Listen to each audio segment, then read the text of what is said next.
Paano kung ang isang simpleng dalagang lumaki sa probinsya ay biglang inibig ng isang mayamang negosyante? Ngunit ang puso niya ay nahulog sa anak nito. May mga pagkakataon sa buhay na ang pinakamahirap na desisyon ay hindi tungkol sa pera, hindi rin tungkol sa kagandahan, kundi tungkol sa pagpili kung sino ang tunay mong mamahalin. Ito ang kwento ni Lara Villanueva, isang simpleng dalagang lumaki sa isang tahimik na bayan. Hindi siya artista, hindi rin siya influencer o anak ng mayaman. Ngunit sa kanyang likas na kagandahan, kababaang loob at mabuting pagpapalaki, marami ang humanga sa kanya. Ngunit ang kagandahang yon ang magiging dahilan upang mabago ang takbo ng kanyang buhay. Ako si Skylar at sabay-sabay nating pakinggan ang kanyang kwento. Anak, ang ganda-ganda mo talaga. Napangiti si Lara habang nakatingin sa lumang salamin sa kanilang maliit na bahay. Suot niya ang simpleng puting bestida na tinahi mismo ng kanyang ina. Ilang taon na ang nakalipas. Hindi mamahalin, hindi branded, pero sapat na para ipakita ang kanyang natural na ganda. Huwag mo naman akong binobola. Hindi kita binobola. Kaya nga lagi ako nag-aalala sa'yo. Lumapit si Aling Nena at inayos ang hibla ng buhok ng anak. Ang kagandahan, regalo ng Diyos. Pero minsan, nagiging dahilan din ito ng problema. Tahimik lamang si Lara. Marami nang nanligaw sa kanya simula pa nung high school. May guro, may pulis, may negosyante, may magsasaka. Ngunit ni isa sa kanila ay hindi niya sinagot. Hindi dahil mataas ang standards niya, kundi dahil naniniwala siya na ang pag-ibig ay hindi minamadali. Kapag dumating ang tamang tao, mararamdaman ko rin yon. Yon ang lagi niyang sinasabi. 3 taon na ang nakalipas nang bawian ng buhay ang kanyang ama dahil sa matinding karamdaman. Mula noon, nagbago ang lahat. Si Aling Nena ang nagtatrabaho sa isang greenhouse ng ornamental plants. Samantalang si Lara ay tumutulong sa pagtatanim at pagbibenta ng mga halaman. Kasama rin nila ang bunsong kapatid niyang si Micah, na noon ay nasa senior high school pa lamang. Mahirap ang buhay. May mga araw na gulay lamang ang ulam. May pagkakataong kinakailangang umutang para lang makabayad ng kuryente. Pero kahit ganoon, hindi kailanman narinig na magreklamo si Lara. Isang hapon, habang nagdidilig sila ng mga halaman, napabuntong hininga si Aling Nena. Anak, po, sayang ka rito. Napahinto si Lara. Bakit naman po? Tingnan mo ang mga kamay mo. Tiningnan niya ang sariling palad. May lupa, may kalyo, may bakas ng pagtatrabaho. Ang ganda mong bata pero dito ka lang mauubos. Ngumiti si Lara. Masaya naman po ako rito. Hindi sapat ang masaya. Tahimik silang dalawa. Pagkaraan ng ilang sandali, mahinang nagsalita ang kanyang ina. Gusto kitang makitang umasenso. May isang matalik na kaibigan si Aling Nena na matagal nang nakatira sa Quezon City. Si Tita Rowena. Halos 30 taon na silang hindi nagkikita. Ngunit paminsan-minsan ay nag-uusap pa rin sila sa telepono. May asawa itong negosyante at maayos na ang buhay sa lungsod. Isang gabi, biglang nagkaroon ng ideya si Aling Nena. Ano kaya kung doon ka muna sa Maynila? Napatigil si Lara. Sa Maynila ho? Oo. Parang hindi ko po yata kaya. Kaya mo. Paano po kayo ni Micah? Ay kaya naman namin.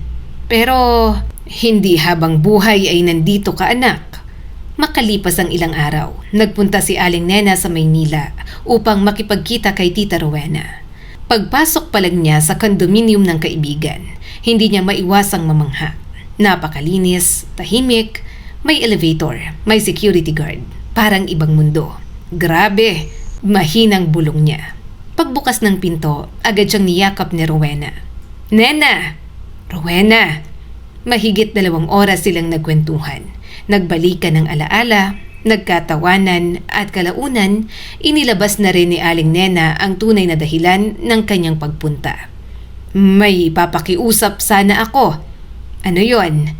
Tungkol sa anak kong si Lara. Inabot niya ang litrato ng anak. Pagkakita pa lamang ni Rowena, napangiti ito. Nako, napakaganda naman ng anak mo. Ayun na nga ang ikinakabahala ko. At bakit naman? Ayokong sa probinsya lamang siya tumanda. Tahimik na nakinig si Rowena. Kung papayag ka, pwede ba siyang tumuloy muna sa inyo? Nag-isip sandali si Rowena. Hindi naman magiging problema sa akin. Talaga? Pero pansamantala lang, naiintindihan ko. Nakangiting sagot ni Nena. Kailangan din niyang matutong tumayo sa sarili niyang mga paa. Napaluha si Aling Nena. Maraming salamat sa iyo, Rowena. Pag-uwi sa probinsya, agad niyang sinabi kay Lara ang magandang balita. Anak, ano po yun, ma? Maghahanda ka na. Sa susunod na linggo, lilipat ka na sa Maynila. Nanlaki ang mga mata ng dalaga. Ma, huwag kang matakot. Pero natatakot po talaga ako. Lumapit si Aling Nena. Hinawakan ang magkabilang balikat ng anak. Mas natatakot akong makita kang habang buhay na nakakulong dito. Napaluha si Lara. Alam niyang tama ang kanyang ina. Ngunit hindi madaling iwan ang tahanang kinalakihan. Dumating ang araw ng kanyang pag-alis. 2 bag lamang ang dala niya. Ilang pirasong damit, kaunting ipon at napakaraming pangarap. Mahigpit siyang niyakap ni Maika. Ate, mag-aaral kang mabuti, ha? Opo. Sunod namang lumapit si Aling Nena. Huwag mong kalimutang magdasal. Opo, ma. At tandaan mo, huwag mong hahayaang bilhin ng kahit sino ang puso mo. Tumulo ang luha ni Lara. Opo, ma. Unti-unting umandar ang bus. Habang papalayo ito, patuloy siyang kumakaway sa kanyang ina at kapatid. Hindi niya alam na ang simpleng biyahe niyang yon patungong Maynila ang magiging simula ng pinakamalaking pagsubok sa kanyang buhay. Minsan, hindi ang kahirapan ang pinakamalaking pagsubok ng isang tao, kundi ang mga tukso at oportunidad na biglang dumarating kapag nagsimula ng gumanda ang kanyang buhay. At yun mismo ang unti-unting nararanasan ni Lara. Mahigit 5 oras ang biyahe mula sa kanilang probinsya hanggang Maynila. Habang bumababa siya sa terminal, hindi niya maiwasang mapamangha sa dami ng tao.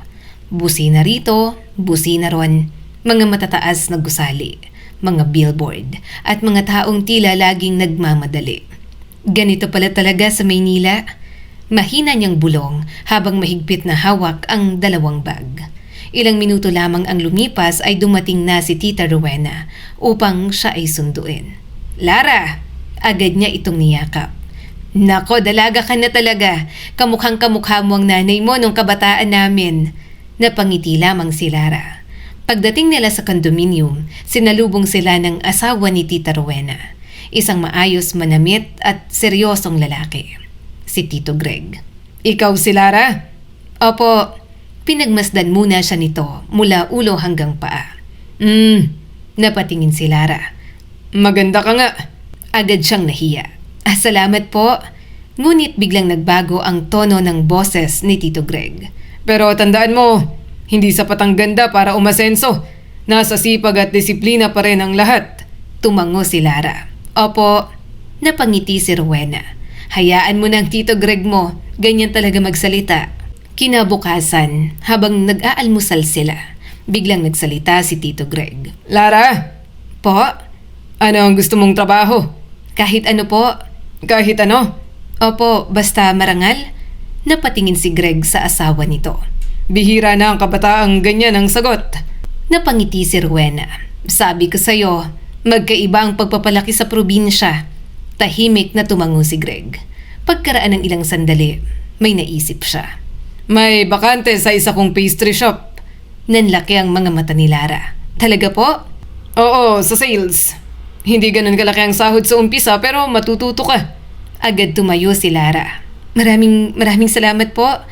Kinabukasan din, isinama siya ni Greg sa isa sa kanilang mga branch. Pagpasok pa lamang, naamoy agad niya ang bagong lutong tinapay. Mga cake, cookies at iba't ibang matatamis na pastry. Napangiti siya. Ang bango naman po, tumawa si Greg. Masasanay ka rin. Ipinakilala siya sa senior sales lady, si Corazon. Mabait yan si Corazon. Siya ang magtuturo sa'yo. Ngumiti ang matanda. Huwag kang kabahan. Ako rin noon, unang beses ko rito. Ganyan din ako. Sa loob lamang ng 2 linggo, mabilis natuto si Lara. Mahusay siyang makitungo sa customer. Palangiti, magalang at higit sa lahat, hindi siya plastic. Kaya talagang gustong-gusto siya ng mga customer. Minsan ay siya pa nga ang hinahanap. Miss Lara, ikaw na ang mag-assist sa amin. Ikaw kasi mabait ka. Maging si Corazon ay humanga sa kanya. Anak, parang matagal ka ng salesperson. Napangiti lang si Lara. Tuwing weekend, umuuwi siya kina Tita Rowena. Tumutulong sa pagluluto, paglilinis, at minsan ay umuuwi rin siya sa probinsya upang bisitahin ang kanyang pamilya. Ngunit napansin ni Tita Rowena. Lara, hindi ka lumalabas. Hindi ka ba nakikipagkaibigan? Nahihiyang ngumiti si Lara. Hindi pa po ako sanay? Napailing si Rowena. Hindi pwedeng habang buhay dito ka lang. Kailangan mong matutong magsarili. Ilang araw matapos yon, nakahanap sila ng malinis na dormitoryo malapit sa trabaho. Bagamat nalungkot si Lara, tinanggap niya yon. Sa isip niya ay kailangan niya na ring maging independent. Parte yon ng pagiging isang adult. Makalipas ang ilang linggo, inanyayahan sina Greg at Rowena sa birthday ng isang matagal na nilang kaibigan. Lara, sumama ka. Ako po? Oo, maraming kabataan doon. Makakapag-relax ka rin. Napakamot siya sa ulo. Pero Tita Rowena, wala naman po akong magandang damit. Ngumiti naman ito. Ayan ang problema mo. Kinabukasan, dinala siya nito sa isang malaking mall. Unang beses niyang makapasok sa isang mamahaling butik. Isa-isang isinukat ang iba't ibang dress, hanggang sa may isang soft pink na bestida. Paglabas niya ng fitting room, napahinto ang lahat. Maging ang sales lady ay napanganga. Ma'am, parang artista po kayo. Napangiti si Rowena. Ang ganda mo talaga, iha. Nang makita ni Lara ang sarili sa salamin, hindi siya makapaniwala. Ako ba talaga to? Ngunit nang makita niya ang presyo, halos mabitiwan niya ang dress. Tita, napakamahal naman po nito. Tumawa si Rowena. Huwag kang mag-alala, utang muna. Kapag kumikita ka na, saka mo ko bayaran. Nahihiyang tumango si Lara. Dumating ang araw ng selebrasyon. Isinama pa siya sa salon. Pinakulayan ang buhok at nilagyan ng simpleng make-up. At inayusan ng elegante. Pagdating nila sa isang napakalaking private resort sa labas ng lungsod, sunod-sunod ang mga mamahaling sasakyan. May mga negosyante, politiko at kilalang personalidad. Lalong kinabahan si Lara. Tita, baka hindi ho ako bagay rito? Ay huwag kang matakot. Simpleng babae ka. Yun ang pinakamaganda sa'yo.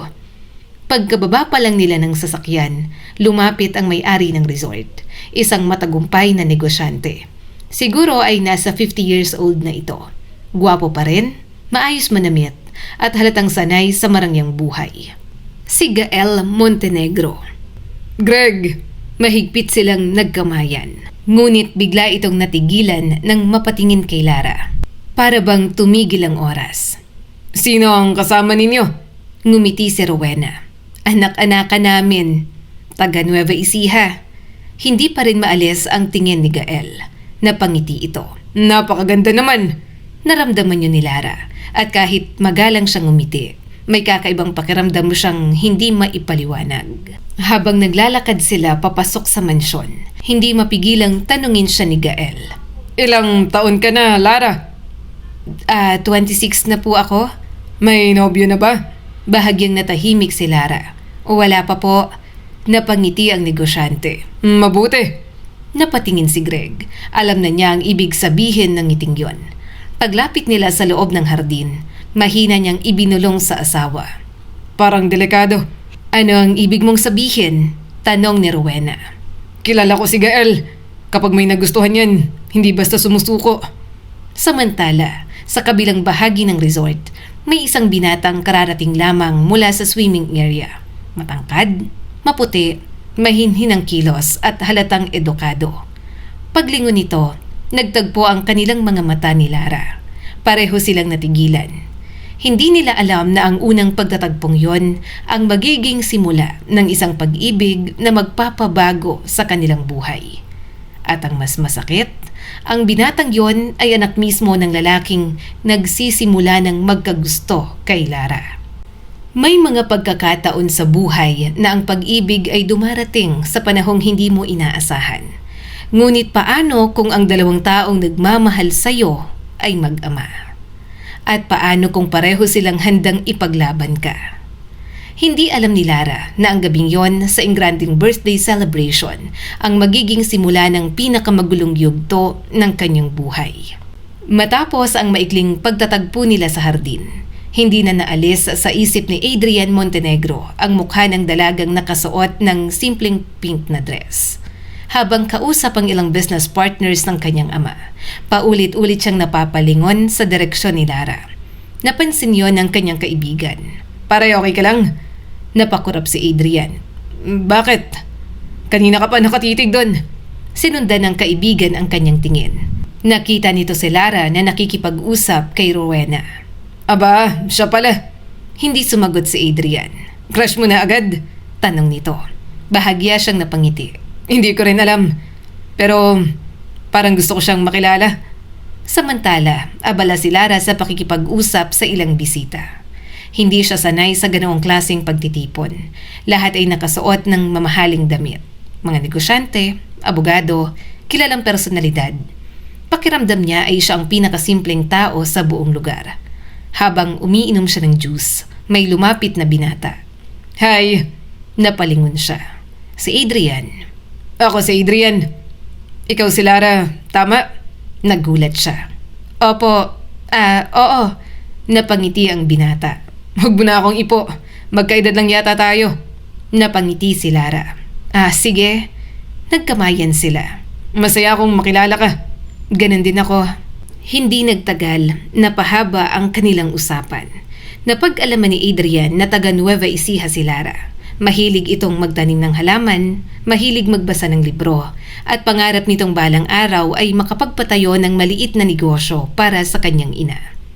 "Alam mo, bihira lang akong makakilala ng taong katulad mo." Bakas ang pagtataka sa mukha ni Lara. "Bakit naman? Karamihan kasi na nakakasalamuha ko. Ang unang tanong ay kung gaano kalaki ang negosyo namin. Ikaw, ni minsan hindi mo tinanong." Napangiti siya. Hindi naman mahalaga yon. Mas lalo siyang hinangaan ni Adrian. Sa kabilang bahagi naman ng garden, tahimik na pinagmamasdan sila ng tatay ni Adrian na si Gael. Hindi niya namalayan na pahigpit na pala ang hawak niya sa baso. Lumapit si Greg. "Gael?" Napatingin ito. "Napansin mo ba? Ang ano? Kanina pa magkasama sina Adrian at Lara." Tahimik si Gael. "Hayaan mo sila," sabi ni Greg. Ngunit hindi sumagot ang negosyante. Sa kauna-unahang pagkakataon, nakaramdam siya ng kakaibang selos. Hindi niya maintindihan kung bakit. Pagkaraan ng selebrasyon, hinatid ni Adrian sina Lara pa uwi. Habang nasa sasakyan, tahimik lamang silang dalawa. Hanggang sa unang nagsalita ang binata.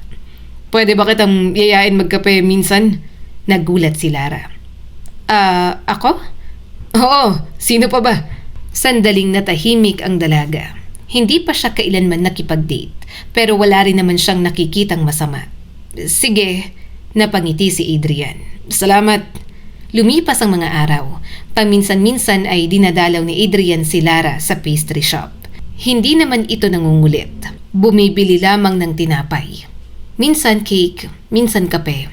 Ngunit alam ni Corazon ang totoong dahilan. "Lara? Parang hindi naman tinapay ang pinupunta rito niyan." Namula si Lara. Naku po, magkaibigan po kami." Tinukso pa siya ng matanda. "Ikaw lang ang binabate." Isang umaga, biglang dumating si Gael sa branch na yon. Nagulat ang lahat dahil bihira itong bumisita sa mga negosyo ng mga kaibigan. Nang makita niya si Lara ay magalang itong yumuko. "Magandang umaga po." Ngumiti ang negosyante. "Magandang umaga. Lara, tama ba?" "Opo." "Tumagal ka na rito?" "Halos 2 buwan na po." Tumango si Gael. Pinagmasdan niya ang paraan ng pagtatrabaho ng dalaga. Palangiti, magalang, masipag, walang reklamo. Nang makaalis sila, lumapit siya kay Greg. "Magaling ang batang yon. Sabi ko sa'yo," sagot ni Greg. "Pwede ko ba siyang kunin?" Napatingin si Greg. Saan?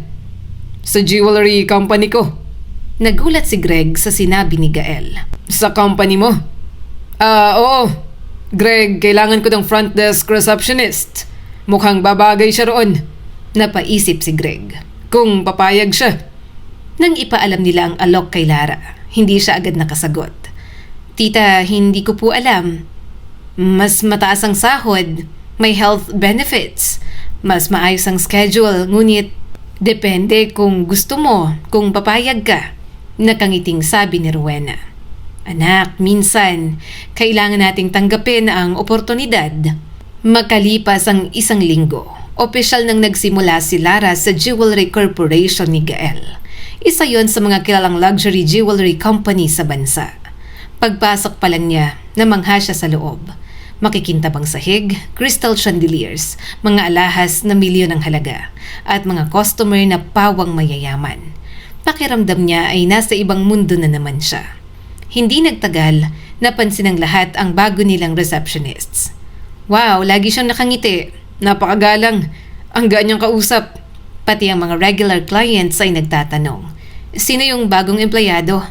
Unti-unti, naging paborito si Lara ng mga customer at lalong humanga si Gael. Madalas niya itong tawagin sa opisina. Lara? Ay, yes sir. Kamusta ang trabaho? Masaya po. May problema ba? Wala naman po sir. Palagi siyang magalang. Ngunit wala ni katiting na mali siya sa kanyang isip. Hindi niya alam na sa bawat araw na magkasama sila, mas lalo siyang minamahal ng kanyang boss. Samantala, mas naging madalas din ang pagpunta ni Adrian sa opisina, kahit wala naman talaga siyang kailangang asikasuhin. Good morning. Good morning, nakangiting sabi ni Lara. Kape? Tara. Unti-unti, naging malapit sila sa isa't isa. Nagkakwentuhan, naglalakad pagkatapos ng trabaho, nagpapalitan ng mga pangarap. At sa bawat araw na lumilipas, mas lalo silang nagkakaintindihan. Isang gabi, habang pauwi si Lara, biglang huminto sa kanyang harapan ang isang mamahaling itim na sasakyan. Bumaba ang kanyang boss na si Gael. Lara? Sir? May oras ka ba? Opo? May gusto sana akong sabihin. Bago pa siya makasagot, may isa pang sasakyang huminto sa kabilang bahagi ng kalsada. Pagbukas ng pinto, lumabas si Adrian. Ngumiti ito kay Lara. Ready ka na ba sa dinner natin?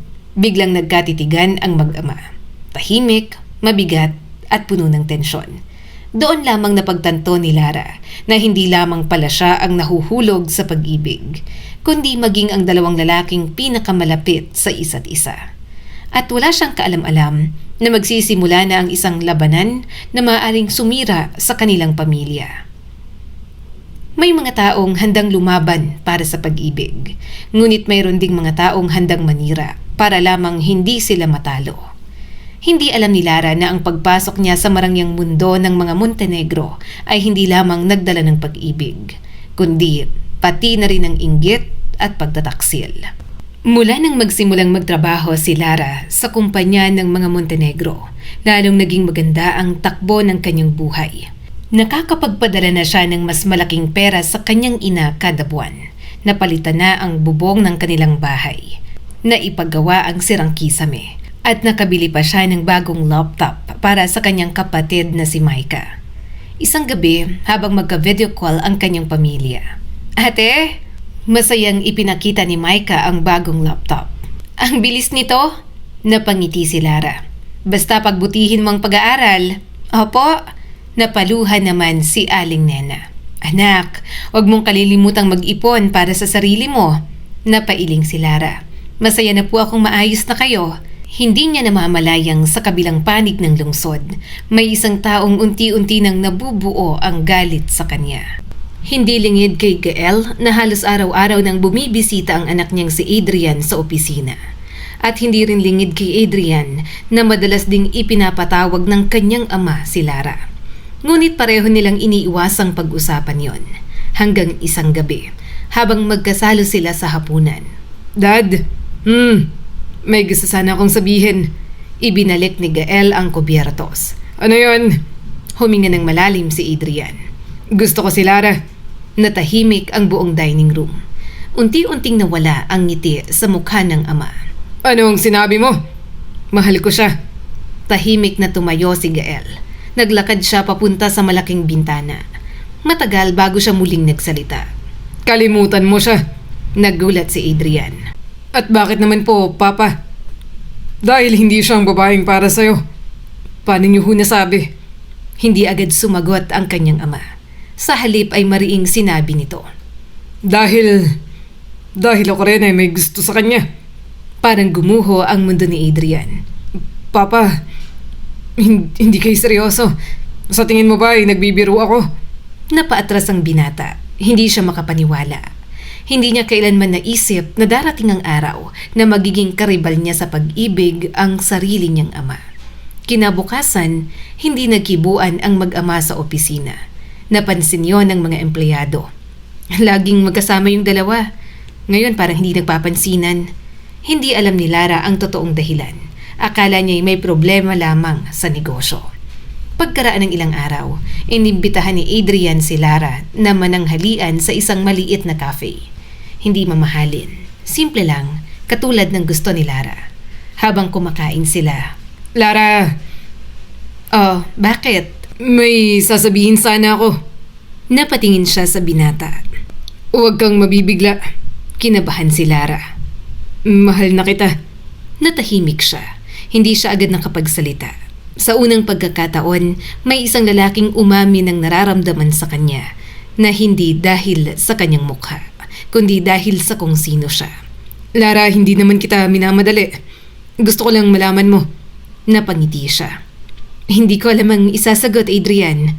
Walang problema. Hihintayin kita. Ngunit hindi nila alam. May isang pares ng matang lihim na nakamasid sa kanila.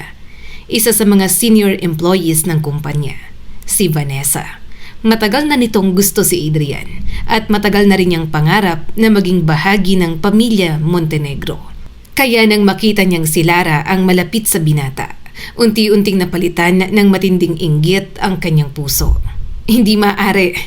Isang simpleng probinsyana lang siya. Bakit siya? Makalipas ang isang linggo, naghahanda ang kumpanya para sa isang exclusive jewelry exhibition. Mahigit 50 piraso ng mamahaling alahas ang ipapakita. Mga diamond necklace, emerald rings, ruby earrings, at isang pambihirang blue diamond na nagkakahalaga ng mahigit 40 million pesos. Lahat ng empleyado ay abala, maging si Lara.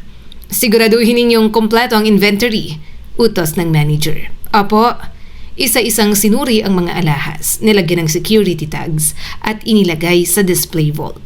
Kinabukasan, nagkagulo ang buong opisina. Sir, nawawala ang blue diamond. Napahinto ang lahat. Ano? Imposible! Sigaw ni Gael. Agad isinara ang buong showroom. Walang pinayagang lumabas. Tinawag ang security. Sinuri ang CCTV. Isa-isang kinausap ang mga empleyado. Halos lahat ay nanginginig. Lalo na si Lara. Hindi pa siya nakakaranas ng ganoong sitwasyon. Ilang minuto ang lumipas, lumapit ang head of security. Sir, may nakita kami. Ano? Tanong ni Gael. May footage. Ipinakita nila ang CCTV. Makikitang pumasok si Lara sa storage room ilang minuto bago mawala ang alahas. Nagulat siya. Opo, pumasok po ako dahil inutusan akong kunin ang inventory folder. Tumango ang manager. Tama. Pero may isa pang video. Makikitang lumabas siyang may hawak na maliit na pouch. Napatingin ang lahat sa kanya. Nanlaki ang kanyang mga mata. Hindi po akin yan. Buksan ang bag niya. Utos ng head ng security. Nanginginig ang mga kamay ni Lara. Unti-unti niyang binuksan ang kanyang handbag at doon bumulaga ang isang maliit na velvet box. Nang buksan yon, nandoon ang nawawalang blue diamond. Biglang natahimik ang buong opisina. Parang tumigil ang oras. Hindi makapaniwala si Lara. Hindi ko alam kung paano yan napunta dyan. Lumapit si Vanessa, kunwari nagulat. Lara, bakit mo ginawa yon? Hindi makapagsalita ang dalaga. Sunod-sunod na tumulo ang luha niya. Hindi ako magnanakaw. Maniwala kayo. Ngunit isa-isang umiwas ng tingin ang mga empleyado. Ang iba ay nagbulungan. Kaya pala probinsyana. Akala ko pa naman mabait. Mas lalong nadurog ang puso ni Lara. Sa gitna ng kaguluhan, dumating si Adrian. Anong nangyayari rito? Ipinaliwanag ng manager ang lahat. Tahimik na nakinig ang mag-ama. Pagkatapos tumayo si Lara sa harapan nila. Punong-puno ng luha ang kanyang mga mata. Sir, hindi ko po ginawa. Napatingin siya kay Adrian. Adrian, maniwala ka naman sa akin. Nanginginig ang kamao ng binata. Gusto niyang ipagtanggol si Lara. Pero nasa harapan nila ang ebidensya at maging siya ay nalito. Napansin niyo ni Lara. Unti-unting bumagsak ang kanyang mga balikat. Sa unang pagkakataon, nakita niyang nag-alinlangan ang taong inaasahan niyang unang magtiwala sa kanya. At yon ang mas masakit kaysa sa mismong maling paratang. Samantala, tahimik lang si Gael. Tinitigan niya ang umiiyak na dalaga. May bahagi ng puso niyang gustong yakapin at protektahan ito. Ngunit bilang may-ari ng kumpanya, alam niyang ang isang maling desisyon ay maaaring makasira sa pangalan ng kanilang negosyo. Hindi alam ng lahat na ang totoong salarin ay nakatayo lamang sa kanilang likuran at palihim na nakangisi. May kasabihan, maaaring pansamantalang matabunan ang katotohanan ng kasinungalingan. Ngunit darating ang araw na kusa rin itong lilitaw. Yun ang araw na hindi malilimutan ni Lara. Araw na halos mawala ang kanyang pangalan. Ngunit siya rin araw na ibinalik sa kanya ang kanyang dangal. 3 araw nang suspendido si Lara habang nagpapatuloy ang investigasyon. Hindi siya makalabas ng inuupahang dormitoryo.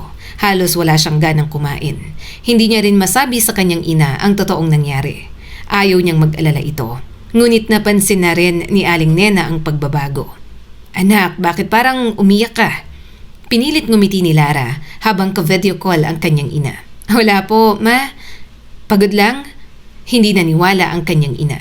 Kilala kita. Alam kong may problema. Tuluyan ang bumuhos ang huluha ni Lara. Ma, hindi po ako magnanakaw. Nagulat si Aling Nena. Ano ba ang nangyari? Isa-isa niyang ikinuwento ang lahat. Tahimik lamang na nakinig ang kanyang ina. Pagkatapos ay mahinahon itong nagsalita. Anak, kung wala kang kasalanan, huwag kang matakot dahil ang katotohanan ang kakampi mo. Samantala, hindi natahimik si Adrian. Paulit-ulit niyang pinapanood ang CCTV footage. May kakaibang detalye siyang napansin. Sandali! Binagalan niya ang video at paulit-ulit na nirewind. At doon niya nakita, bago pumasok si Lara sa storage room, may isang taong unang lumapit sa locker nito. Si Vanessa. Imposible! Agad niyang ipinatawag ang IT department. Pakilinawan ng video. Makalipas ang ilang oras, lumabas ang mas malinaw na kuha.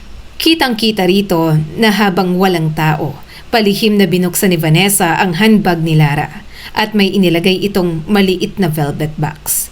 Nanginginig ang kamay ni Adrian. Siyang gumawa nito. Agad niyang ipinakita ang video sa kanyang ama. Tahimik na pinanood yon ni Gael. Pagkatapos, mahigpit niyang pinikit ang kanyang mga mata.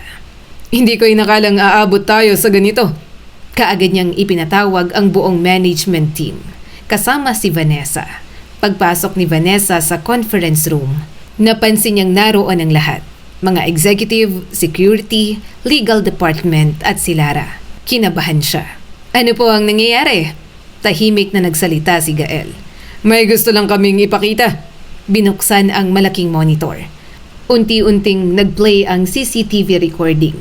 Habang tumatakbo ang video, unti-unting namutla si Vanessa. Makikita ang bawat galaw niya.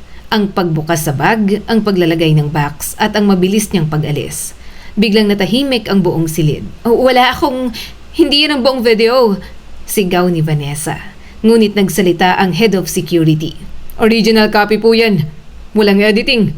Napaupo si Vanessa. Tuluyan na siyang napaiyak. Oo na. Ako ang gumawa. Mahina niyang sabi. Lalong nabigla ang lahat. At bakit mo ginawa yon? Tanong ni Gael. Napaiyak siya. Dahil mahal ko si Adrian. At alam kong kapag nawala si Lara, magiging akin siya. Hindi makapaniwala ang mga empleyado. Ang babaeng akala nilang mabait, siya pala ang may kagagawa ng lahat. Agad siyang tinanggal sa kumpanya at isinailalim sa kaukulang legal na proseso dahil sa paninirang puri at pagtatangkang magnakaw gamit ang maling ebidensya. Lumapit si Adrian kay Lara. Punong-puno ng pagsisisi ang kanyang mga mata. Lara, patawarin mo ko. Tahimik lang siya. Hindi kita agad ipinagtanggol. Napaluha ang binata. Dapat naniwala agad ako. Matagal bago nagsalita si Lara. Mas masakit yon kaysa sa paratang. Napayuko si Adrian. Alam niyang tama si Lara. Hindi na maibabalik ang sakit na naidulot niya. Ilang sandali pa ay lumapit si Gael. Sa unang pagkakataon, hindi bilang mayamang negosyante, kundi bilang isang lalaking umamin sa kanyang pagkakamali. Lara, humihingi ako ng tawad. Nabigo kitang protektahan. Napailing ang dalaga. Hindi niyo kasalanan ang ginawa niya.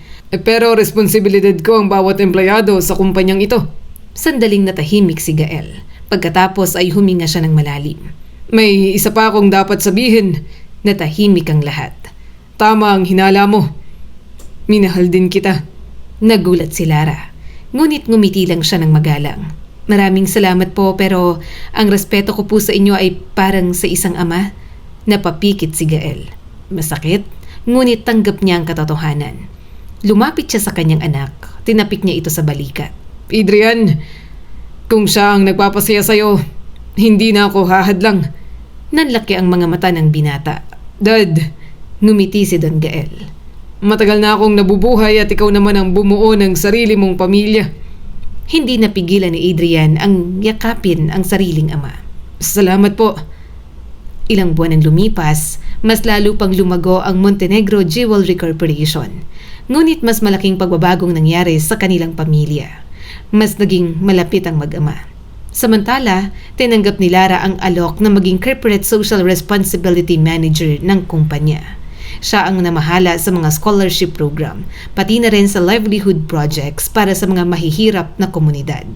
Isa yon sa mga unang mungkahin niya kay Gael. Sir, marami pong kabataan sa probinsya ang katulad ko. Kung mabibigyan sila ng pagkakataon, marami rin pong magtatagumpay. Napangiti ang negosyante. Kaya ikaw ang tamang tao sa trabahong yan. Pagkaraan ng isang taon, muling bumalik sina Lara at Adrian sa probinsya.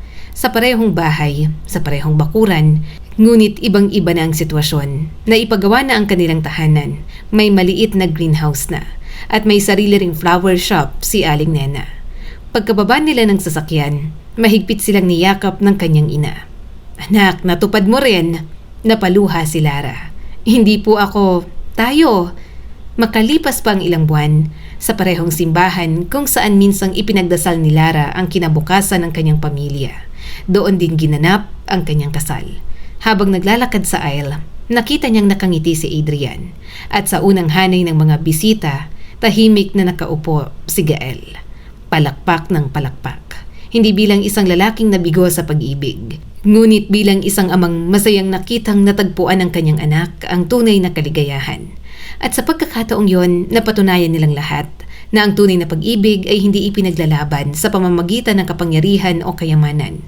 Ito ay kusang ibinibigay sa taong marunong gumalang, magtiwala at magmahal ng tapat. Ang tunay na kagandahan ay hindi nasusukat sa mukha, kundi sa karakter. Maaring may mga taong sisira sa iyong pangalan dahil sa inggit o pansariling interes. Ngunit kung malinis ang iyong konsensya at hindi ka sumusuko sa katotohanan, darating ang panahon na kusang lalabas ang totoo.